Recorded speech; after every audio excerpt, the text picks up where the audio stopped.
बच्चों कैसे? मैं भी ठीक हूँ। आज मैं 9वीं कक्षा पहली पाठ बताऊँगा, ध्यान से सुनो। पहली पाठ का नाम जिस देश में गंगा बहती है। पहली पाठ का नाम जिस देश में गंगा बहती है।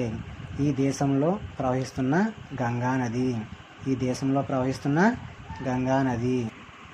इस पाठ का कवि का नाम शैलेंद्र कुमार। इस पाठ कवि का नाम शैलेंद्र कुमार। जीवन काल माने जन्म 1923 और मृत्यु 1966। ఈయన 1923లో జన్మించారు, అలాగే 1966లో చనిపోయారు। विशेषताएं प्रामुख्यता कई प्रसिद्ध फिल्म गीतों की रचना। ఈయన అనేక ప్రసిద్ధి సినిమా పాటలు రాయడం జరిగింది। 3 बार फिल्मफेयर अवार्ड से सम्मानित। ఈయనకి 3 सार्लु फिल्मफेयर अवार्ड ఇవ్వడం జరిగింది। बच्चों अब हम पहले पद्य सिखाएंगे, ध्यान से सुनो।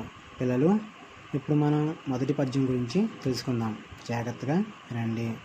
होंठों पे सच्चाई रहती है, जहाँ दिल में सफाई रहती है।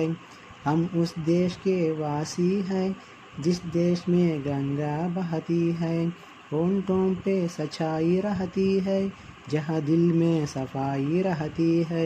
हम उस देश के वासी हैं, जिस देश में गंगा बहती है।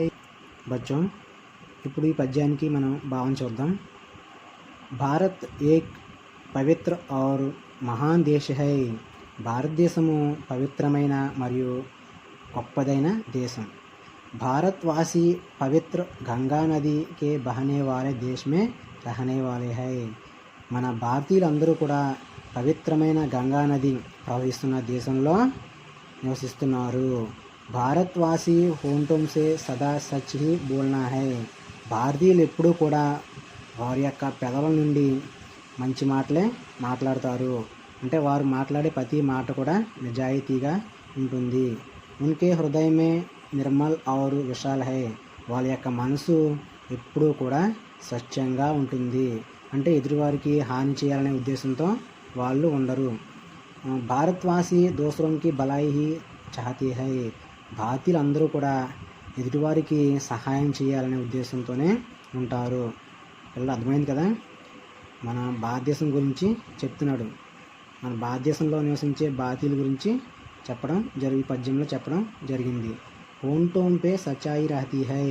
होंठों అంటే పెదవులు, होंठों అంటే పెదవులు, సచ్చాయి అంటే ట్రూత్।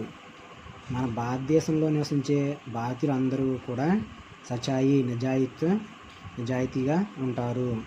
జహా దిల్ మే సఫాయి रहती है। వాళ్ళ యొక్క మనసు ఎప్పుడు కూడా స్వచ్ఛంగా ఉంటుంది।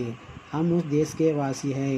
మనం ఈ భారతదేశంలో నివసిస్తున్న భారతీయులం। జిస్ దేశ్ మే గంగా బహతీ హై। ఈ దేశంలో గంగా నది ప్రవహిస్తుంది।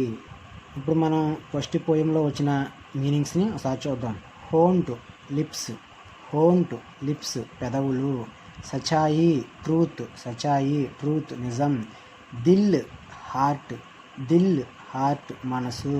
సఫాయి క్లీన్నెస్, సఫాయి క్లీన్నెస్। బహనా టు ఫ్లో, బహనా టు ఫ్లో। మనం ఇప్పుడు మీనింగ్ చూసాం కదా, ఇప్పుడు ఫస్ట్ పోయిమకి రాయడం జరిగింది, దాని కింద 5 క్వశ్చన్లు ఇవ్వడం జరిగింది। క్వశ్చన్ కింద ఆన్సర్ కూడా రాయడం జరిగింది, చూద్దాం। భారతీయం కే దిలో మే క్యా రహతీ హై। భారతీయుల యొక్క మనసుల్లో ఎటువంటిది భావం నిండి ఉంటుంది। భారతీయం కే దిలో మే సఫాయి రహతీ హై। వాళ్ళ యొక్క మనసు ఎప్పుడు కూడా స్వచ్ఛంగా ఉంటుంది। భారతీయం కే హోంఠోం పర్ క్యా రహతీ హై। భారతీయుల యొక్క పెదవులు ఎప్పుడు ఏం మాట్లాడతాయి। భారతీయం కే హోంఠోం పర్ సచ్చాయి రహతీ హై। వాళ్ళు ఎప్పుడు కూడా నిజమే మాట్లాడతారు। ఉపయుక్త పద్యాంశ కే కవి కౌన్ హై। ఈ యొక్క పద్యానికి కవి ఎవరు? శైలేంద్ర కుమార్। సఫాయి इस शब्द का अर्थ क्या है? सफाई इस शब्द का अर्थ क्लीननेस। उपयुक्त पद्यांश किस पाठ से लिया गया है? పైన ఇవ్వబడిన పద్యం ఏ పాట నుంచి ఇవ్వబడింది? ఉపయుक्त पद्यांश जिस देश में गंगा बहती है पाठ से लिया गया है। పైన ఇవ్వబడిన పద్యం జిస్ దేశ్ మే గంగా బాతి హై అనే పాట నుంచి ఇవ్వబడింది. అర్థమైందిగా పిల్లలు? ధన్యవాదాలు.